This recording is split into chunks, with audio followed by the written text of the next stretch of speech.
Bonjour les amis! Salut toi! Salut toi! Hello vous! Bienvenue dans un nouvel épisode passionnant, trépidant, fascinant, exaltant, captivant, attachant et aussi riche que cette brochette d'adjectifs de notre voyage magique à Disneyland Paris.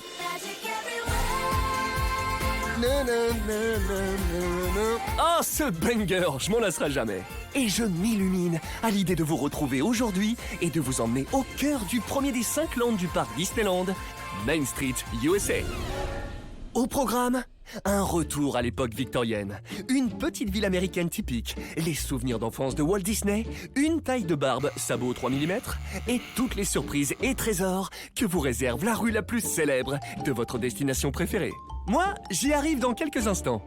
Je suis à bord du Disneyland Railroad, l'emblématique train à vapeur qui fait le tour du parc, et il ne va pas tarder à entrer en gare de Main Street. Bienvenue à Main Street Station. Oui, j'avais envie de soigner mon entrée et faire une petite dédicace à Walt, qui était un vrai fan de train. Si on pouvait rester dans le thème, hein, merci. Voilà, c'est mieux. Si vous êtes déjà là, attendez-moi juste sous la gare. Oui, voilà, sous l'arcade, entre le Disneyland Hotel et Town Square. Et si vous êtes quelque part ailleurs, rejoignez-moi en empruntant le moyen de transport le plus rapide et le plus écologique qui soit, votre imagination. C'est bon? Vous êtes prêts? Vous avez de l'eau, de la poussière de fée et suffisamment de batterie? Let's go! Bienvenue à Disneyland Paris, bienvenue à Main Street USA. Ah, ça fait plaisir un train qui arrive à l'heure.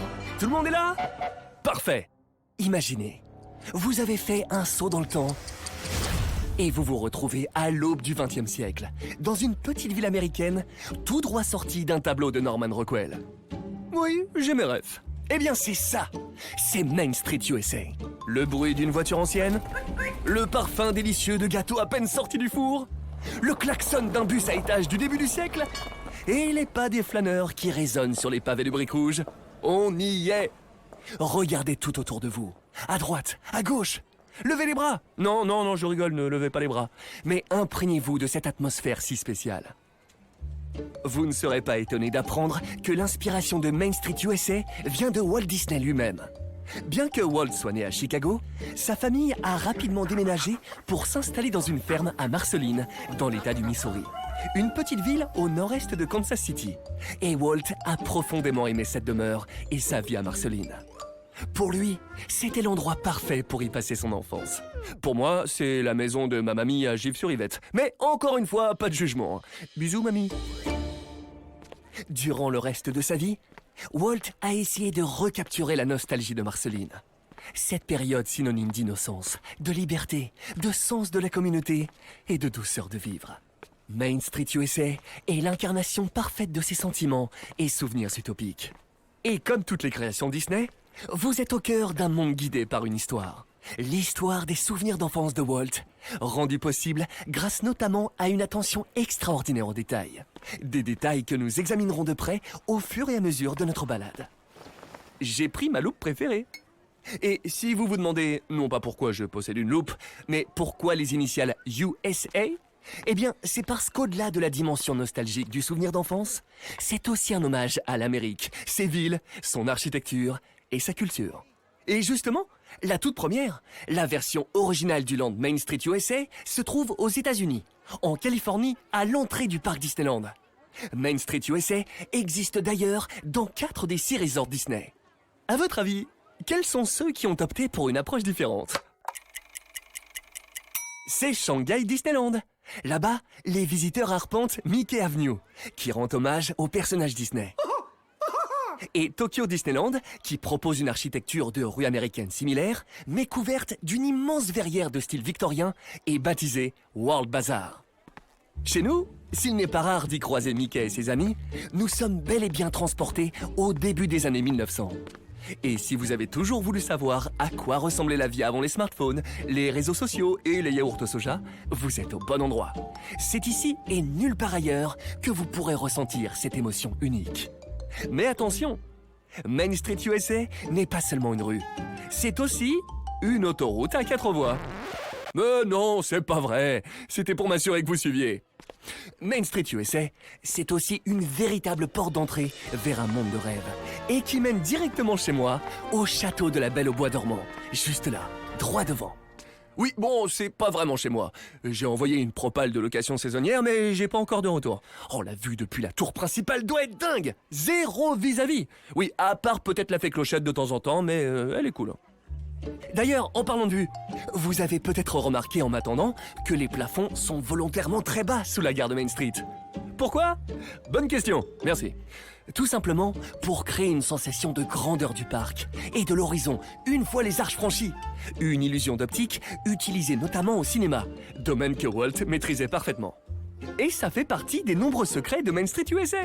Bon, je sens que vous trépignez. Vous êtes impatient, hein? Allez, on avance de quelques pas. Nous sommes donc sur Town Square. Et vous voici face au belvédère qui trône au milieu de la place. Un spot parfait pour des photos du château ou l'inévitable selfie avec le petit filtre Oslo ou Paris qui va bien. Et quand vous aurez fini de festionner tout ça, jetez un œil à la plaque commémorative posée sur du granit, là, au pied du belvédère. Oui, un peu d'histoire, c'est important. Elle date du 12 avril 1992 et cette plaque atteste de l'ouverture du parc et on peut notamment y lire cette phrase extraite du discours inaugural. Euro Disneyland est dédié à tous les jeunes de cœur et d'esprit, avec le vœu qu'ils deviennent source de joie et d'inspiration pour le monde entier. Même si on parle désormais de Disneyland Paris, la promesse reste la même et cette maxime est toujours aussi vraie. Vous imaginez, vous, se prendre une plaque commémorative sur le pied? Ça fait mal, hein? Eh oui, le poids de l'histoire, les amis, le poids de l'histoire! Sur votre gauche, il y a... qui a dit une poubelle? Non, mais même si je vous rappelle que vous en trouverez une à chaque 30 pas que vous ferez... Oui, pas d'excuse pour ce chewing-gum que vous avez là. Je vous ai vu. Donc, sur votre gauche, City Hall. C'est le passage obligé si vous avez des questions sur votre séjour, si vous souhaitez effectuer une réservation pour dîner, faire une réclamation ou complimenter un des incroyables cast members. Et en plus, c'est magnifique, à l'extérieur comme à l'intérieur. City Hall tire son inspiration de deux villes emblématiques. Lorsque vous pénétrez à l'intérieur, vous vous retrouverez soudainement dans l'Independence Hall de Philadelphie, tandis que l'imposante façade évoque le Western Union Telegraph Building de New York. Le saviez-vous? En 1875, ce dernier était considéré comme l'un des premiers gratte-ciel de l'histoire, culminant fièrement à 10 étages. Ouais, bon, petit joueur, hein. Aujourd'hui, 10 étages à New York, c'est l'équivalent d'une tente de camping. Quand vous entrez dans City Hall, vous vous baladez dans un condensé architectural de deux villes, traversant des moments clés de l'histoire en un clin d'œil. La décoration est un mélange de références à Walt Disney et de concept art de la création de Disneyland Paris. Le tout dans un décor absolument victorien. On pourrait y passer des heures, mais pas aujourd'hui. Il y a encore tellement à découvrir. En sortant de City Hall, et si on continue notre tour de Town Square dans le sens des aiguilles d'une montre, vous pouvez passer faire un tour dans la charmante bibliothèque Storybook Store. Vous n'y trouverez malheureusement pas ma biographie, mais des livres sur l'univers Disney, de la papeterie et un automate de Tigrou derrière son comptoir. Un des nombreux trésors cachés que peu de visiteurs soupçonnent. Et vous êtes chanceux, je vous les débusque tous. Enfin, presque tous. Alors, ça ne vous aura certainement pas échappé, mais entre Storybook Store et la boutique Emporium qui fait l'angle avec la rue principale, il y a une entrée un peu plus sombre. N'ayez pas peur, il s'agit de Liberty Arcade, qui a une petite sœur, Discovery Arcade, au même niveau de l'autre côté. De quoi s'agit-il? Indice chez vous! Eh oui, c'est les arcades. Pour celles et ceux qui n'ont pas deviné, vous me ferez 6 fois le tour de Fantasyland à cloche-pied en jonglant avec des peluches. Ces passages couverts qui courent tout le long de Main Street ne sont pas encore forcément connus de tous.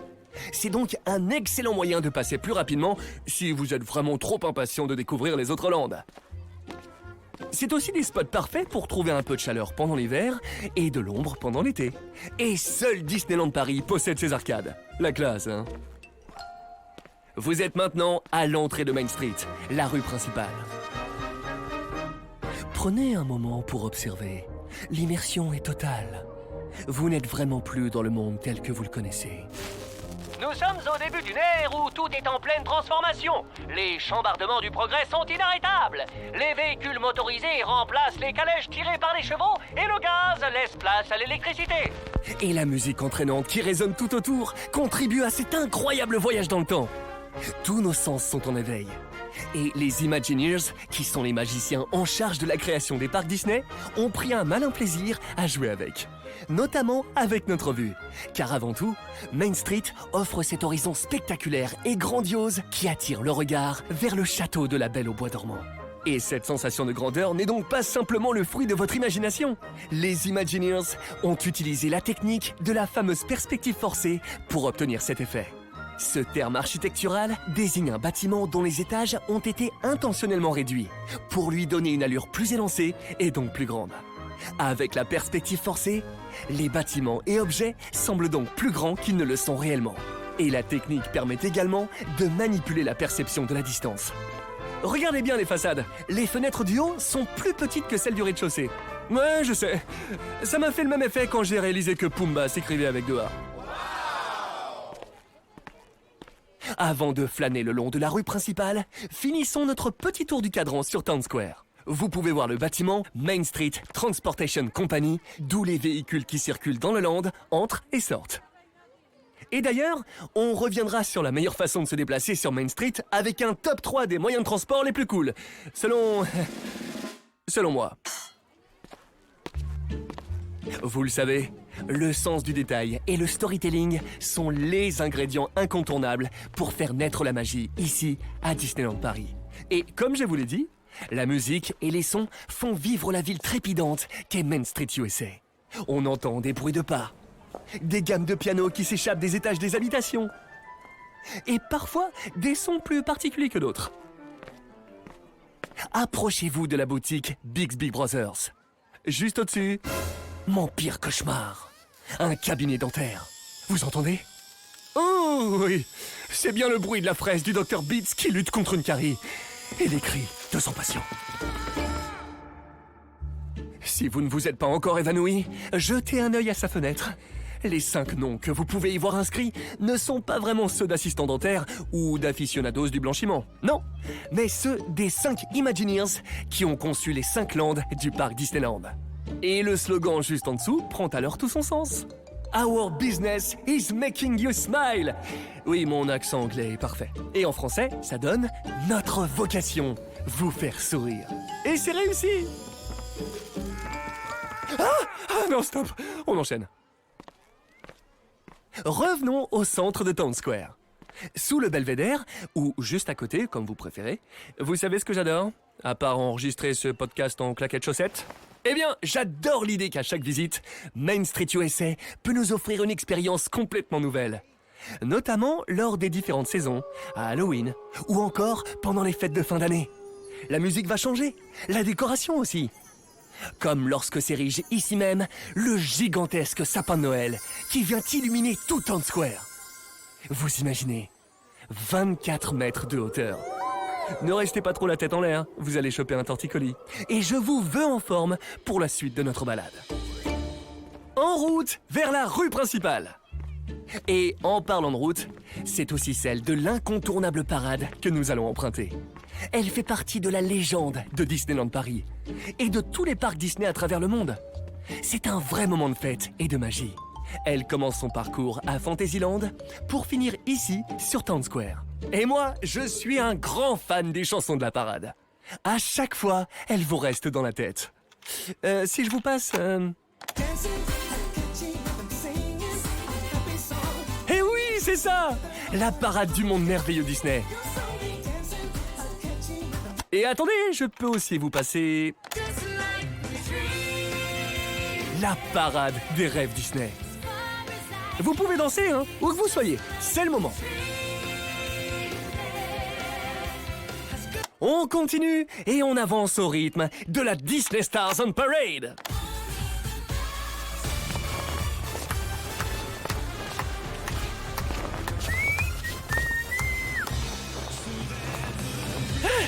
Oula, oh, je me suis un peu surestimé. Ça va vous? Oh, le cardio. Bon, le temps de reprendre mon souffle, je vous laisse admirer les vitrines de la boutique Emporium. Emporium, c'est la plus grande boutique du parc Disneyland. Il est possible d'y accéder par moultes entrées. Oui, j'ai dit moult. Pour satisfaire votre envie de shopping et votre curiosité. Car c'est aussi un décor victorien unique. Comme l'atteste ce dôme sublime, constitué de vitraux où figurent des portraits d'inventeurs célèbres. Tels que Henry Ford, Thomas Edison ou encore... moi. Oui? Qu'est-ce que j'ai inventé? La bonne humeur de cet audio guide. Voilà, c'était pas mal. Autre question? Non? Thank you. Voilà. Je vous conseille également de passer par les caisses qui se trouvent du côté de City Hall. Bien sûr, pour régler vos achats si vous en avez fait, autrement je décline toute responsabilité, mais aussi pour observer les magnifiques fresques qui se trouvent sur les murs et qui évoquent les boutiques Emporium de Californie et de Floride. Walt Disney est bien sûr omniprésent à Main Street USA. Et un lieu nous plonge encore plus au cœur de son univers. En avançant jusqu'au 1401 Flower Street, on arrive devant le Walt, un American Restaurant. Beaucoup mieux l'accent anglais, non? Bref, vous n'avez pas de réservation? Pas de panique, je vous ai mis sur la liste. Ouais, je vous cache pas, je connais du monde. Et avant de franchir la porte de ce restaurant exceptionnel, sachez que son adresse historique, le 1401 Flower Street, est celle de Walt Disney Imagineering, en Californie, les bureaux où les Imagineers travaillent à la conception des parcs Disney. Encore une fois, un petit easter egg made in Disneyland Paris. Le Waltz, c'est vraiment un hommage sensoriel à la vie et à l'œuvre du papa de Mickey Mouse. Les plats servis sont ceux qu'il aimait. La décoration rappelle ses créations, ses collaborateurs. Tout est feutré, calme, doux, élégant. En entrant, nous sommes accueillis dans un petit lobby chaleureux, avant d'être invités à monter à l'étage. C'est là que se trouvent les salles du restaurant. Oui, les salles. Elles sont plusieurs et proposent chacune une thématique différente, se voulant le reflet des différents lands du parc. Et est-ce que j'ai mentionné la vue imprenable sur Main Street? Le Waltz est un des meilleurs spots pour se régaler et voir passer la parade. Et maintenant, après cette parenthèse absolument délicieuse et cosy, retour sur le pavé de Main Street. Je devrais plutôt dire les briques de Main Street.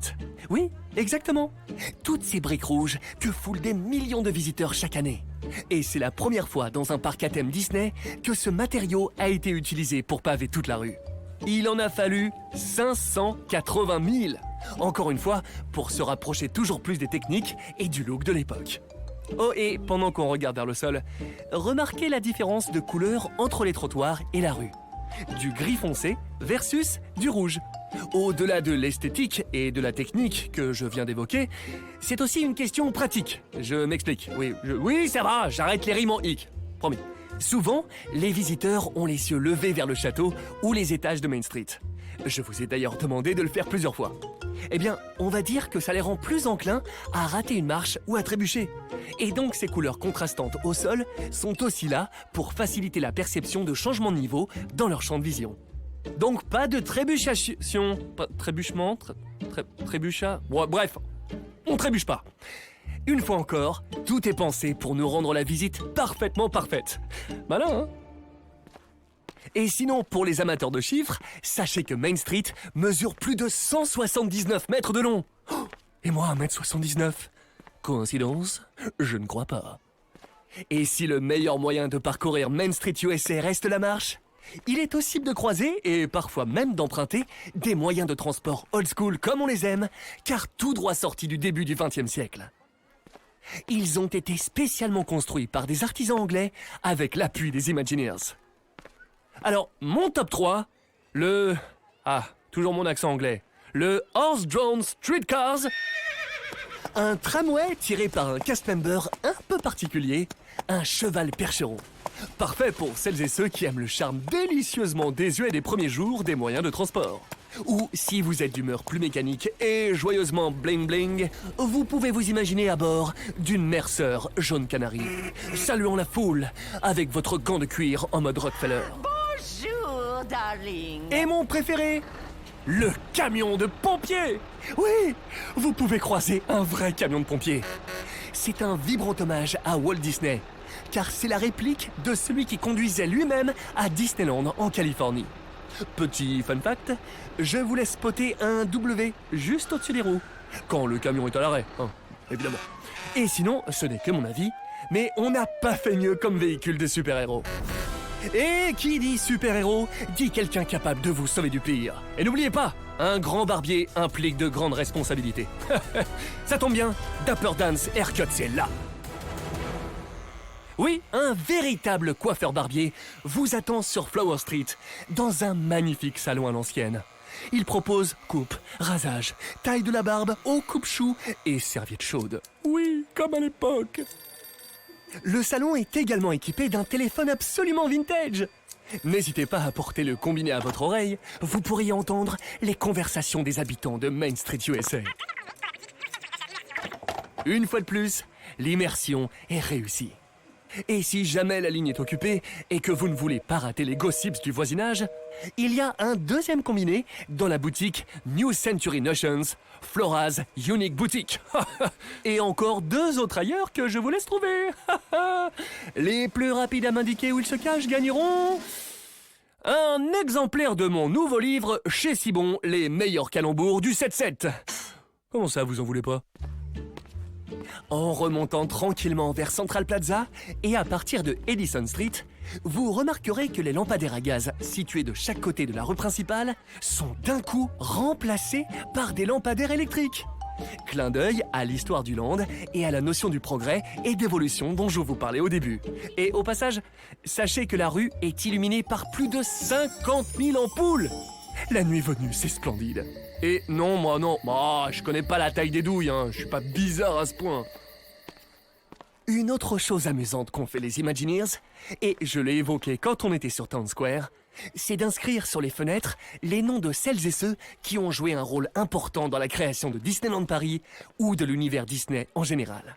Levez bien les yeux, vous pouvez trouver ces noms sur de nombreuses façades de Main Street USA. Je ne peux que vous recommander d'aller faire un tour dans chaque bâtiment, boutique et restaurant de Main Street, tant il y a à découvrir. Bon, et si vous êtes libre ces prochaines 72 heures, je peux éventuellement tout vous détailler. Mais je vais me concentrer sur un de mes endroits préférés. Du moins un de mes endroits préférés, et surtout de mon estomac, Cable Car Bake Shop. Un paradis pour les gourmands qui nous transportent au cœur de San Francisco. Des gâteaux délicieux, des biscuits décadents et le parfum du gluten frais qui flotte dans l'air. Je pourrais encore passer des heures à vous en parler, et aussi à y manger. Oh, et il y a aussi Boardwalk Candy Palace, qui vous propose de faire un tour à Atlantic City et de satisfaire mon envie de sucre. Votre envie, pardon. Et puis aussi... excusez-moi, oui. Déjà ? C'est fou comme le temps passe vite quand je parle de moi.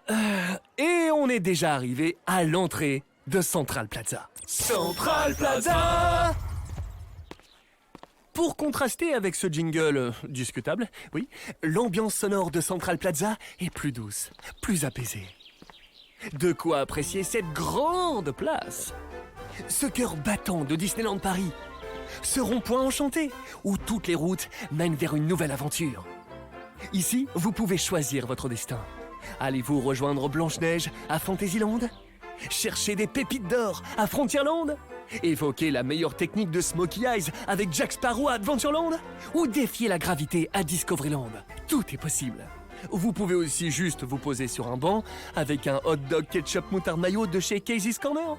Ou repérer le spot parfait pour assister au spectacle nocturne qui illumine le château. Juste à votre droite, à côté de la fontaine, vous pouvez laisser vos yeux s'illuminer devant l'impressionnant Plaza Gardens Restaurant. Si son architecture victorienne est déjà à elle seule un régal pour les yeux, elle est sublimée par de nombreuses créations florales. Et soyez attentifs, sur le chemin qui vous rapproche du restaurant, vous entendrez peut-être un habitant se faire un petit bain de bouche. Notre promenade au cœur de Main Street USA touche à sa fin, les amis. Que vous ayez passé la journée la tête à l'envers à bord d'un roller coaster, à rencontrer vos personnages Disney préférés ou à explorer des contrées lointaines, souvenez-vous que chaque aventure vous ramènera ici. Main Street USA, c'est la porte d'entrée de vos rêves et le miroir de vos souvenirs. C'est là que la magie Disney prend vie, où tous les détails se nichent dans chaque recoin. Du son d'un piano qui joue, à des steps de claquettes qui s'échappent d'une fenêtre entrouverte, en passant par tous ces noms gravés sur les vitres, chaque détail raconte une histoire. Aussi vrai que tout a commencé grâce à Walt Disney, tout commence et finit désormais par Main Street USA. Si vous avez aimé ce podcast, n'hésitez pas à le liker ou à laisser un commentaire. Quels autres secrets et trésors cachés avez-vous découverts ? Racontez-moi. Et merci encore pour votre écoute. J'ai hâte de vous retrouver pour une prochaine aventure sonore à Disneyland Paris. À la prochaine les amis!